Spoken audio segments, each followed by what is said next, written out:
Devemos, agora, examinar quais são esses traços prejudiciais que o homem encontra em si mesmo.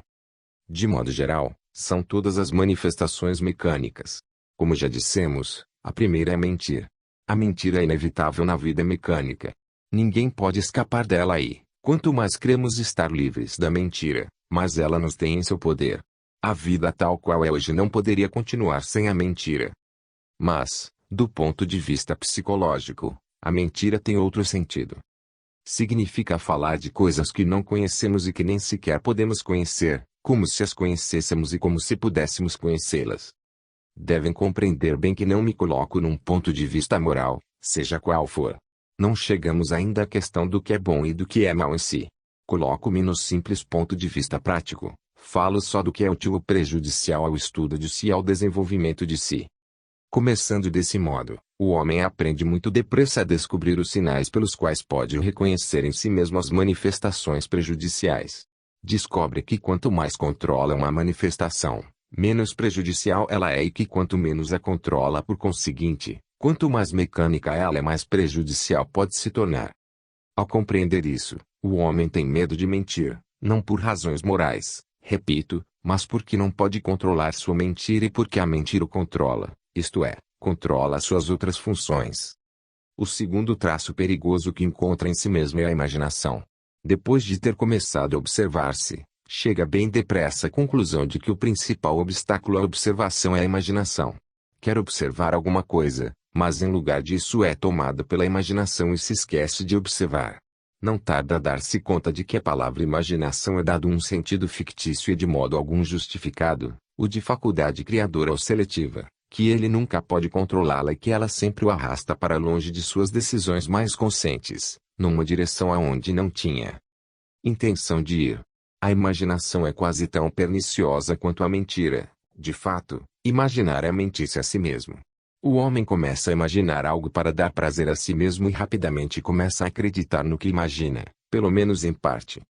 Descobre-se ainda, às vezes, até no início, quantas consequências perigosas pode ter a expressão das emoções negativas.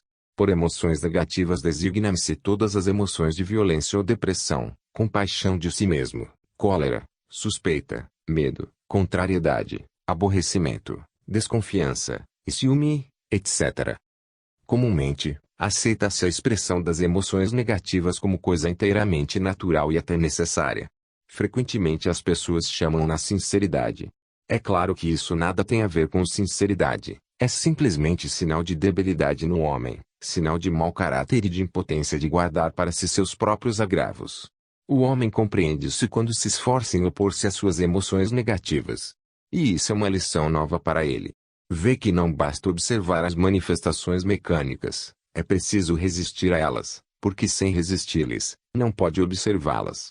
Sua aparição é tão rápida, tão familiar e tão imperceptível, que é impossível notá-las, se não fizermos esforços suficientes para criar-lhes obstáculos.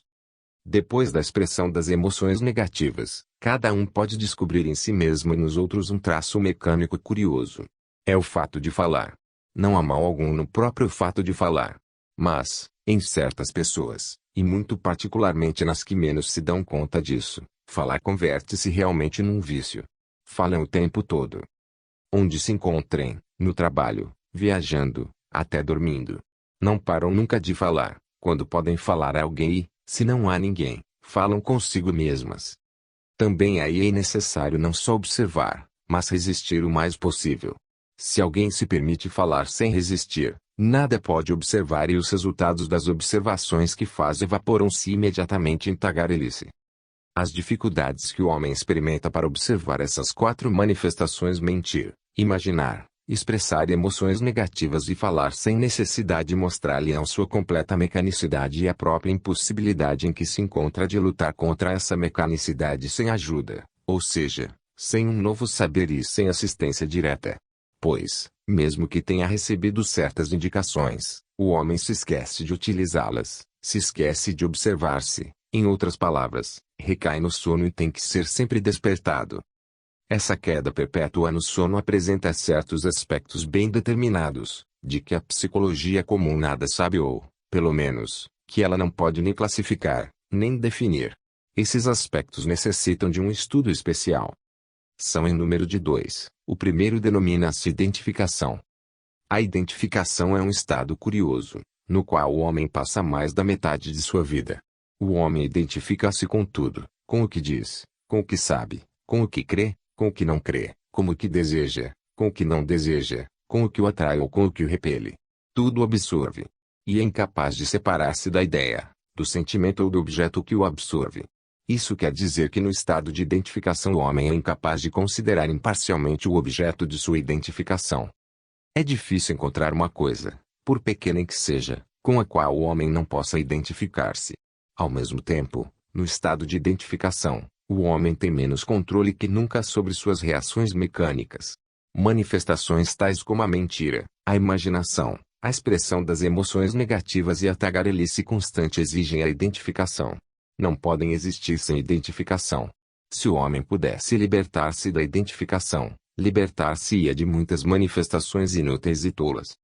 A identificação, seu verdadeiro sentido, suas causas e resultados são admiravelmente descritos na Pilocalia, da qual falamos na primeira conferência. Mas, não se poderia encontrar na psicologia moderna o menor sinal de compreensão a esse respeito. É uma descoberta psicológica completamente esquecida. O segundo fator de sono é um estado muito próximo da identificação, chamado consideração. De fato, considerar é identificar-se com as pessoas. É um estado no qual o homem se preocupa constantemente com o que as pessoas pensam dele, tratam-no de acordo com seus méritos, admiram-no bastante. E assim até o infinito.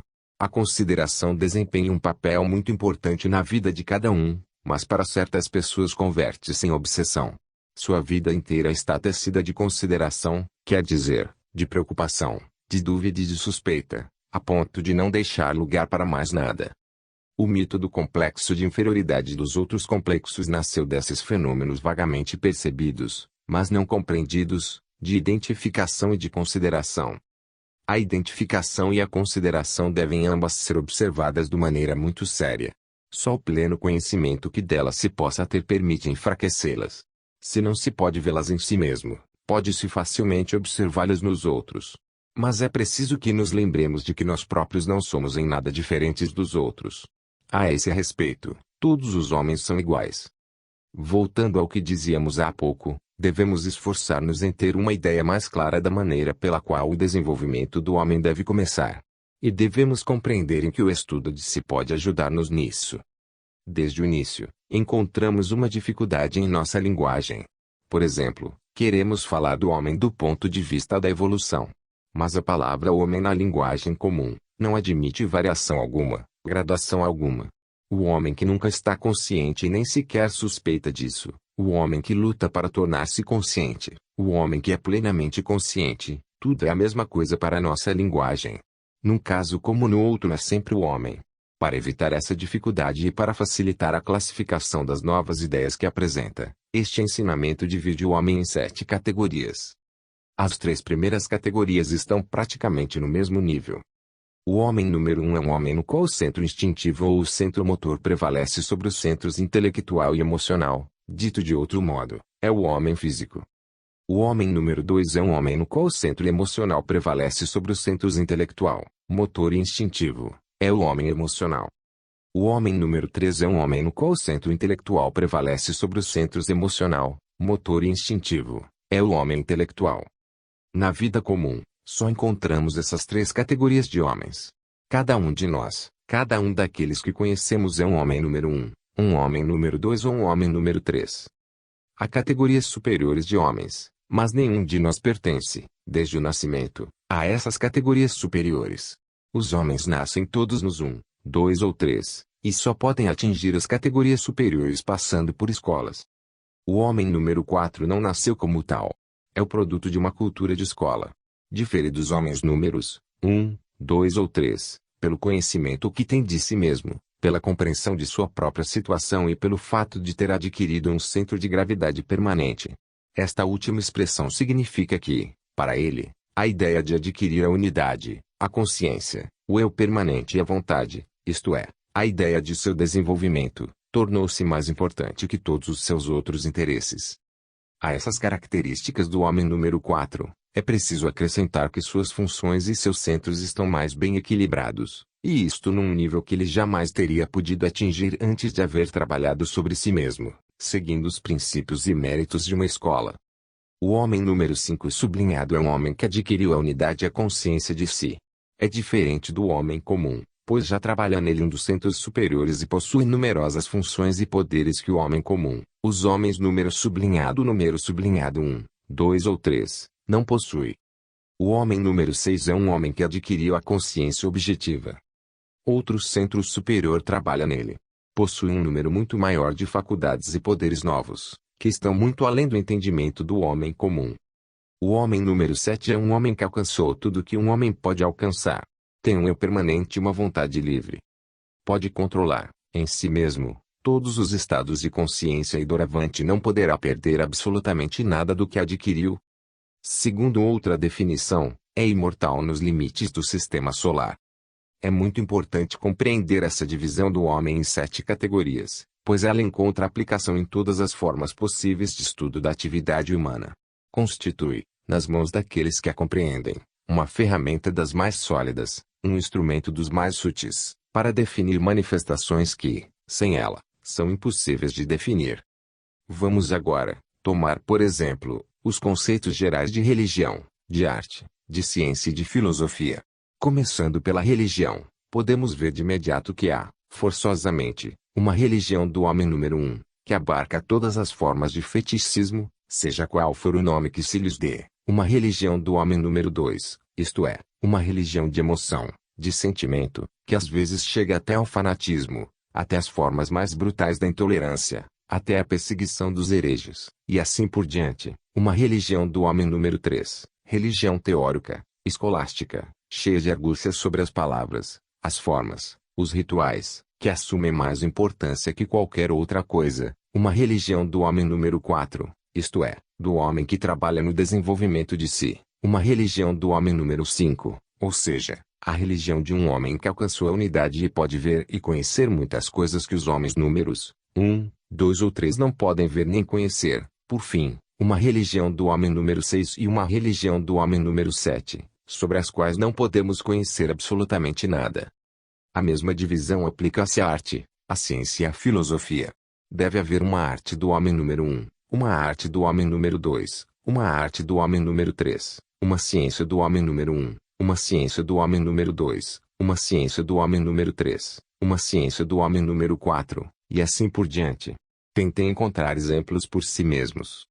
Essa expansão dos conceitos aumenta muito nossas possibilidades de encontrar soluções justas para muitos de nossos problemas.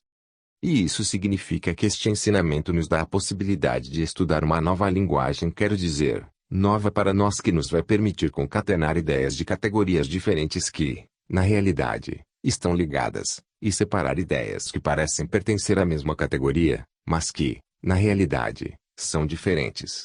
A divisão da palavra homem em 7 denominações, homem número 1, 2, 3, 4, 5, 6 e 7, com tudo o que daí decorre, é um exemplo dessa nova linguagem.